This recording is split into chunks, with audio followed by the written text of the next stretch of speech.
आप देख रहे हैं प्राइम टाइम एट 9। मैं हूं आपके साथ दिव्यांश शर्मा। महाप्रसाद में महापाप की खबरों के बाद हिंदुस्तान के सनातन प्रेमी और हिंदू धर्म के आस्थावान भक्तों के मन में शंकाओं के बादल मंडरा रहे हैं। क्या मंदिरों में उनको मिलने वाला प्रसाद शुद्ध है, पवित्र है? कहीं उनकी आस्था के साथ खिलवाड़ तो नहीं हो रहा है? बागेश्वर धाम महाराज भी अब खुलकर सामने आ गए हैं।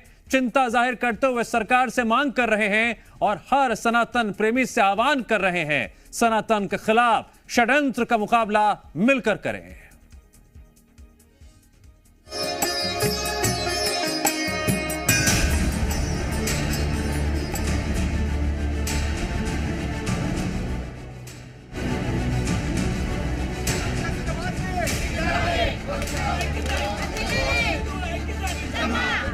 तिरुपति मंदिर के पवित्र प्रसाद लड्डू में मछली के तेल और जानवरों की चर्बी मिलाए जाने के विवाद ने पूरे देश में सनातनियों के बीच आक्रोश पैदा कर दिया।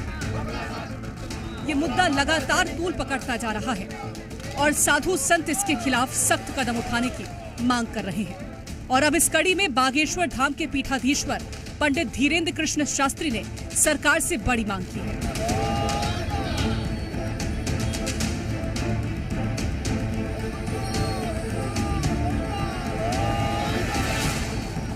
पंडित धीरेन्द्र शास्त्री ने सोते हुए सनातन प्रेमियों को जगाने का आह्वान किया। बाबा बागेश्वर ने कहा कि यदि धर्म विरोधियों के खिलाफ आज आवाज नहीं उठाई गई तो आने वाले समय में आप सबके घरों में मछली का तेल परोसने से कोई रोक नहीं पाएगा। इसीलिए देश में एक सनातन बोर्ड की स्थापना की जरूरत है। हम भारत सरकार से चाहेंगे, जब वक्फ बोर्ड हो सकता है तो सनातन हिंदू बोर्ड क्यों नहीं हो सकता है? और मंदिरों को उनके अधीन करके षड्यंत्र रचने वाले, प्रपंच रचने वाली सभी बातों पर तत्क्षण रोक लगाकर हिंदू बोर्ड बनाए जाने की हम पूर्ण रूप से मांग कर रहे हैं। भगवान की सेवा बड़ी पवित्रता के साथ चल रही थी। लाखों सनातन हिंदुओं के धर्म को भ्रष्ट कर दिया धर्म विरोधी। चर्बी युक्त मछली के तेल युक्त लड्डुओं का प्रसाद भगवान को लगवा दिया और हिंदुओं को खिलवा दिया।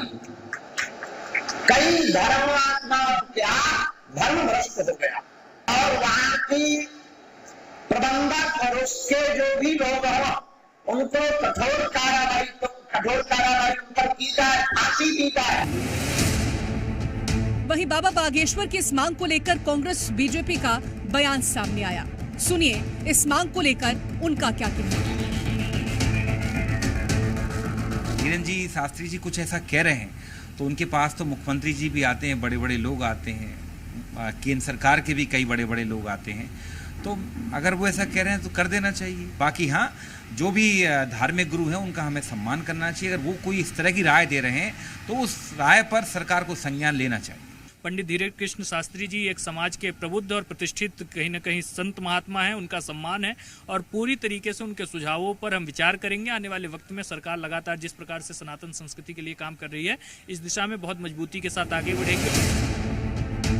तिरुमाला तिरुपति देवस्थानम के इस खुलासे के बाद संत समाज बुरी तरह आहत है, जिसके चलते पंडित धीरेन्द्र शास्त्री ने तमाम सनातन प्रेमियों से जागने के लिए सनातन बोर्ड की स्थापना की मांग कर दी है। अब सरकार इस मांग को कितनी गंभीरता से लेती है, ये एक बड़ा सवाल है। ब्यूरो रिपोर्ट, जी मीडिया।